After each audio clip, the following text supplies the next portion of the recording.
everyone, Eve here from British Garden Centres, and today I am planting up my hanging baskets. Hanging baskets are a great way of providing seasonal colour in your garden, especially in the summer. I have nipped to my local British Garden Centre and picked up my hanging baskets and my summer bedding plants to fill up this hanging basket today. As I'm filming this, it's the very end of May, so the chance of frost has now passed. So I can plant out this hanging basket and put it outside today. If you're planting up your hanging baskets and it's earlier on in the year, then make sure to check the UK frost map to see if frost is coming your way anytime soon. If so, you'll need to protect your hanging baskets by either moving them in the greenhouse at night or keeping them protected under a porch until the end of May when you can put them out because there's going to be no more frosts.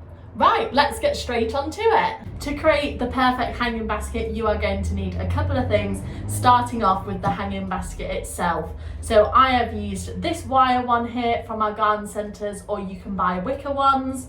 You will need to make sure it's got a lining. This is really important because you don't want all of your soil and plants falling through. So this one already came with this lining here, but if you haven't got a lining in your hanging baskets, then we do sell the lining separate in our garden centres. You will need some good quality compost. A peat-free multi-purpose compost works perfectly, and I am using this Heart of Eden one today.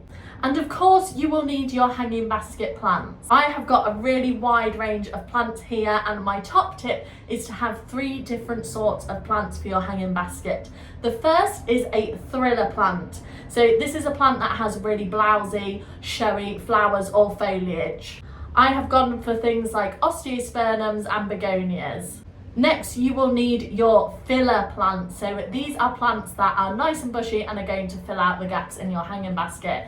So things like ivy, I've got some petunias down here as well. And last but not least, you need your spiller plants. So these are the plants that are going to trail over your hanging basket. I've got quite a few options here. I've got, of course, your classic colourful. So I've got a couple of varieties of those.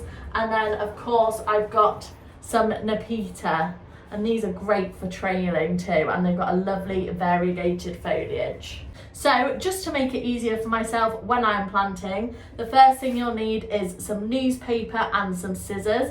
Now, I will show you how to use this later on in the video instead of trying to explain it to you now. And also in the bottom of my hanging basket, I like to cut up an old compost bag, poke some holes in it for drainage, and I like to just put a circle in the bottom of my hanging basket. This is so that when I do water it, the water just doesn't drain straight through and it sits in it a bit longer so it can be absorbed by the plant's roots. So let's get on with planting up our hanging basket. So to start, I am going to line the bottom of my hanging basket with a bit of plastic from an old compost bag. So I'm just going to cut a rough circle out, and then I need to poke drainage holes in the bottom of this because we don't want our hanging basket plants to be sat in water. We just want the water to drain less quickly. So I've cut some drainage holes in here, and now I'm going to place that in my bottom of my hanging basket like so. And that is going to make sure that I retain some moisture in there when watering. Next, I need to add my multi-purpose compost into the hanging basket, and I'm going to add it about halfway up.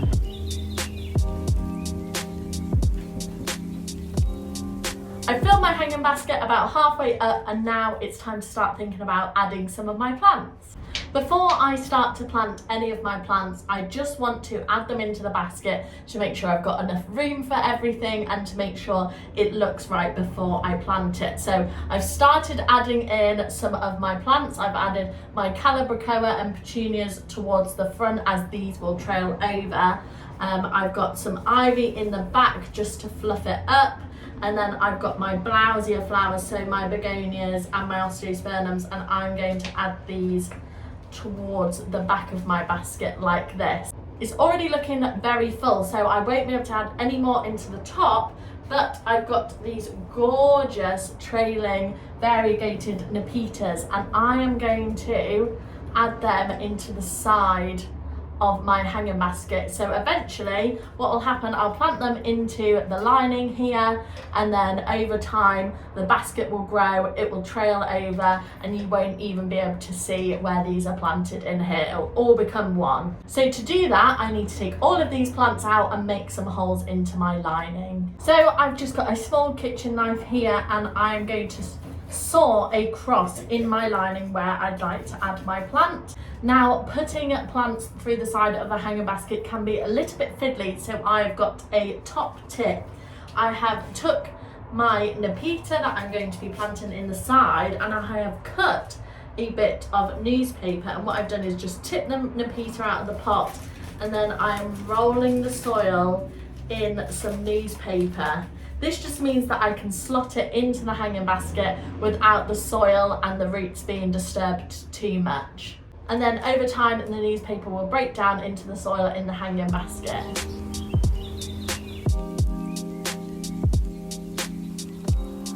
So I've gone ahead and added the other two hanging plants as well that's trailing through my hanging basket, and I've added a bit more soil on the top because now it's time to plant up the rest of my plants. So I'm going to start at the front and work my way back, but it's really simple. All you need to do is take the plant, so I'm starting off with this gorgeous colourful, tip it out of its pot. Now I'm going to loosen up the roots and take off any excess compost that the roots aren't using. So just like that, and then I'm going to add that into the front of my hanging basket. It's already quite established, so it already looks pretty spectacular. Then I'm going to add this gorgeous red petunia. I've gone for a red and yellow theme, very summery. So just need to tip it out of the pot, and then this one does need its roots teasing quite a bit, and then adding it into the front of my basket.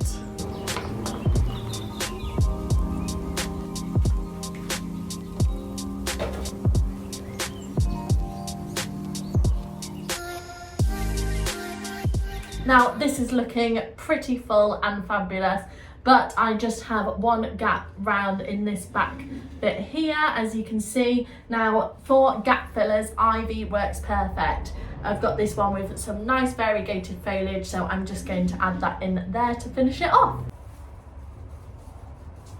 So this is all planted up now, but I do need to fill in any gaps with some more of my Heart of Eden peat-free multi-purpose compost. This can be a bit fiddly, and you need to take your time just so that you fill in all the gaps between the plants and give it a nice firm in.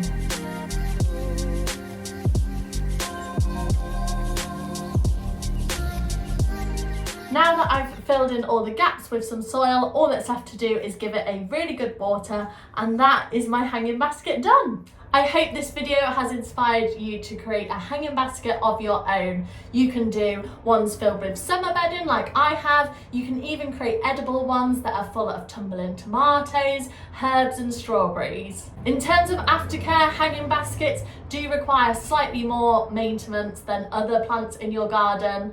This is because they are in shallow containers, so they will dry out a bit more quickly. So in the summer, if the weather is nice and sunny, you will need to check if they need watering daily. If they do, give them a really good water until you start to see water running out of the bottom of your hanging basket. Summer bedding plants, like the ones that I filled this hanging basket with, will also need deadheading regularly, as this will promote more flowers in the future. As hanging baskets are in shallow containers, they will run out of nutrients quite quickly too, so you will want to feed yours weekly for the best flowers. I like to use a general liquid feed, something like Westland's Boost will work perfectly. If you'd like to shop any of the products seen in this video, then you can nip into your local British garden centre. And to see more content like this, then make sure to follow us on our social media channels and subscribe to this YouTube channel for more videos. Thank you for watching, everyone. See you next time.